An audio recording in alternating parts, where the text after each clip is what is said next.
muliakan. Saya ingat ada cerita salah satu perempuan solehah kepada saya. Orang sini, orang Indonesia. Saya sekarang jadi ingat nih sama cerita ini. Cerita yang sangat-sangat menarik. Dia bilang, saya ustazah, berapa tahun silam, lagi masih belum musim, belum ada telepon genggam. Kayak 20-an, 25, 30-an tahun lalu gitu. Ya sekarang usia beliau sekitar 60-an ya. Di zaman beliau muda lah gitu, 30-an tahun. Dia itu ceritanya nikah sama, dia orang Indonesia ya. Dia nikah sama orang Saudi Arabia. Sama orang Mekah. Satu waktu dia pulang ke Indonesia. Habis pulang ke Indonesia, karena memang suaminya di sana, dia kemudian berangkat lagi ke sana. Nyampe di sana, dia masuk ke apartemennya, gitu kan? Tahu-tahu dia dapat surat dari suaminya. Suaminya menyatakan kepada dia bahwa suaminya menceraikan dia. Jadi sekarang dia nih harus menjalani iddah. Sebatang kara, sendirian, di negeri orang. Di apartemen. Memang mereka kan tinggalnya kan di apartemen semua tuh. Di sana ya, rumahnya rumah tingkat ke atas. Jadi dia pun tinggal sendirian di apartemennya. Itu teman-teman saya sekalian, mungkin nih si mantan suaminya mengira bahwa dia pulang kali gitu. Dan keluarganya nyangkain kan dia udah sama suaminya di Mekah. Jadi ini sama-sama gak ada yang cari tahu keadaan dia juga gitu. Dia bilang, dan ustazah, saya nggak punya uang, saya nggak punya apa-apa, dan saya sekarang mesti jalanin iddah untuk tidak keluar rumah. Saya tahu saya sekarang adalah seorang janda, diceraikan oleh suami saya, dan saya sekarang sendirian di negeri orang. Dia bilang, saya sempat galau, nangis-nangis, tapi habis itu saya mikir, ya Allah, orang bisa meninggalkan saya, tapi saya tahu Engkau tak akan pernah meninggalkan saya. Orang tua saya nggak tahu saya sekarang ada di mana. Mereka keluarga saya di Indonesia nyangkain saya bersama suami saya. Suami saya mantan ya, dia nyangkain saya pulang kembali ke negeri saya.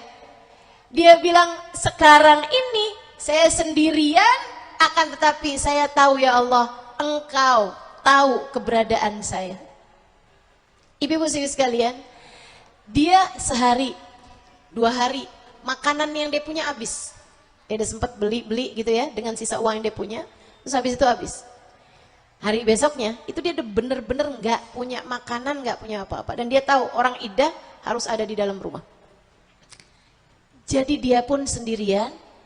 Apa yang dia lakukan? Dia munajat sama Allah Subhanahu wa taala, ya Allah, ya Allah. Sempet tuh dia bilang, hati saya tuh kayak ngajakin aja, keluar aja, pergiin rumah mantan suami kamu, seenggaknya kamu minta untuk nantinya gimana, gitu kan ya, nafkahnya ini apa segala macem lah gitu. Segala macem nih, dia punya pikiran. Tapi terus dia pikir gini, manusia bisa buat apa? Urusan saya sama Allah Subhanahu wa taala. Orang nggak tahu saya ada di mana, tapi Allah tahu saya ada di mana.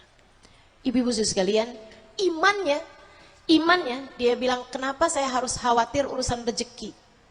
Urusan makanan saya. Saya di dalam rahim ibu saya aja Allah datengin kok rezeki saya. Betul gak? Bu, Dek, Kak, kamu dalam perut ibu kamu pernah kelaparan gak? Gak pernah. Kamu dalam perut ibu kamu pernah stres gak?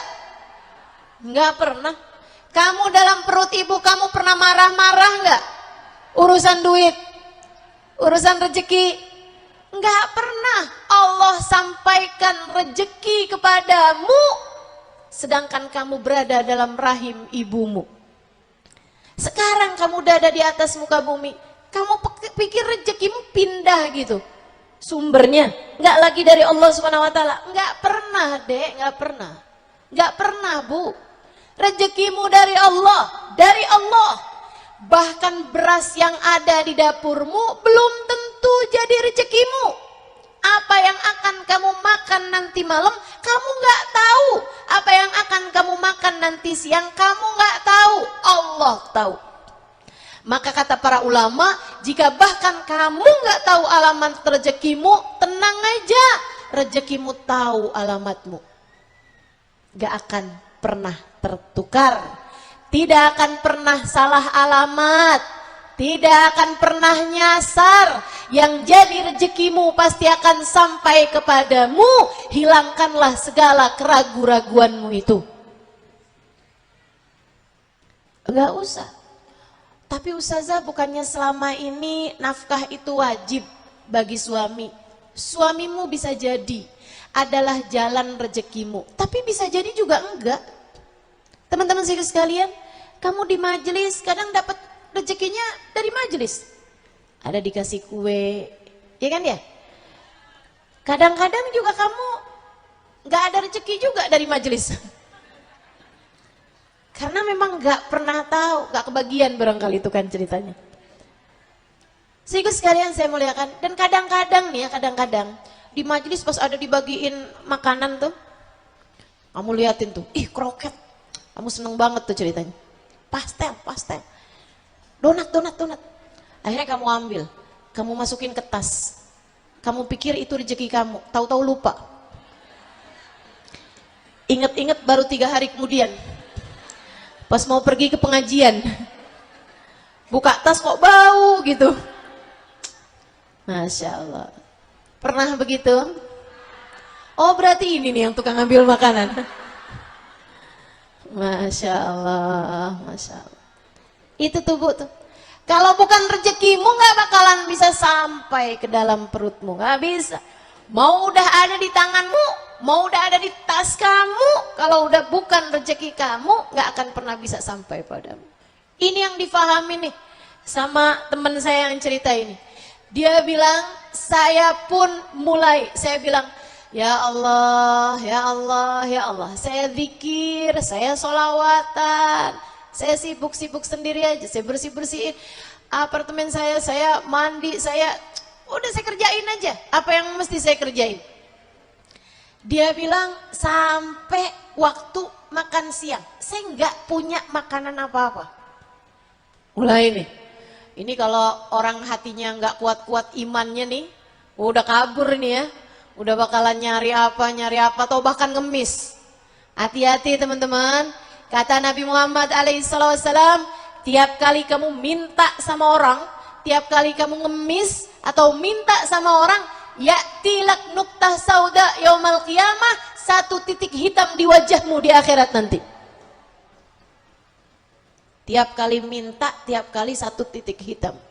Gimana kalau orangnya tukang mintaan? Gimana kalau emang selamitan? Gimana kalau kerjaannya suka nadahin tangan di bawah? Ya Allah, mudah-mudahan Allah jadikan kita beriman dengan sebenar-benarnya keimanan. Teman-teman saya sekalian, akhirnya dia pun tungguin aja rezeki dari Allah Subhanahu wa taala. Bener dong. Nggak lama kemudian ada yang ketuk pintu. Dia ngintip dari, ada tuh kebiasaannya kalau di apartemen atau hotel suka ada lobang, bisa ya? Itu dari dalam bisa ngelihat yang di luar nggak bisa ngelihat yang di dalam. Jadi dia bisa ngelihat dari lubang tersebut, ternyata seorang laki-laki. Dia nggak mau dong bukain. Saya perempuan, saya sedang iddah, saya nggak mau bukain pintu untuk laki-laki yang bukan mahram saya. Akhirnya terus dia diem aja, nggak mau bukain pintu. Terus gedor lagi dari luar, dia nggak mau bukain pintu. Dari yang asalnya ketuk gitu ya, dia nggak bukain pintu. Akhirnya orang tersebut ngedor gitu, yang di luar itu. Dia tetap nggak mau bukain pintu. Saya nggak mau ngerjain sesuatu yang nggak dihalalkan sama Allah. Saya mau menjaga diri, saya nggak mau ketemu sama laki-laki yang bukan mahram saya. Itu padahal udah lapar teman-teman. Dia bilang yang ngasih rezeki saya Allah, saya nggak mau urusan-urusan sama manusia, saya mau Allah aja. Juga sekalian saya muliakan. Habis itu dia masuk lagi ke dalam, dia sholawatan apa segala macam gitu. Tahu-taunya orang tadi itu gedor lagi, dia nggak bukain pintu, akhirnya ada surat masuk ke bawah. Ke bawah pintu itu ya, ada surat masuk. Dia pun buka surat tersebut, isi suratnya kayak begini nih. Maafkan saya, tapi saya ini adalah seseorang yang tinggal di atas apartemen kamu. Dia bilang saya beberapa waktu yang lalu bernadar. Kalau urusan saya yang ini tuh bagus, berhasil gitu ya. Dia ada satu project atau apa gitu. Dia bilang kalau urusan saya ini berhasil, saya akan ngasih orang di bawah apartemen saya senilai sekian juta gitu. Cara Allah ngasih rezeki sama hambanya itu emang luar biasa teman-teman. Luar biasa. Maka yang harus kamu angkat itu emang keraguannya masalahnya. Dia bilang dan tadi malam, kemarin dia bilang, ini usaha saya ini mendapatkan hasilnya. Jadi hari ini saya melaksanakan nadar saya tersebut. Bukalah pintunya, saya tahu mungkin kamu adalah seorang perempuan yang tidak mau berjumpa dengan laki-laki. Dia bilang saya taruh semuanya di depan pintu rumahmu. Terima kasih dan saya sudah melaksanakan nadar saya. Wassalamualaikum warahmatullahi wabarakatuh. Dia buka teman-teman, pintunya itu semua bekal makanan dari beras, daging, semuanya ada di depan pintu rumahnya, termasuk uang dalam nilai jutaan rupiah gitu ya. Tapi itu pakai uang real itu kan, gitu di dalam amplop di depan pintu kamarnya. Jadi andai kamu tidak tahu alamat kamu sekalipun, tenang aja. Allah tahu alamatmu. Kamu nggak tahu alamat rezekimu, Allah tahu alamatmu dan rezekimu tahu alamatmu. Guru saya, Babah Nur mengatakan, tidak ada satu butir nasi kecuali ketulis di situ bakalan jadi rezekinya siapa. Nggak ada satu biji kurma kecuali ketulis di situ bakalan jadi rezekinya siapa. Nggak akan pernah bertukar, nggak akan pernah tertukar.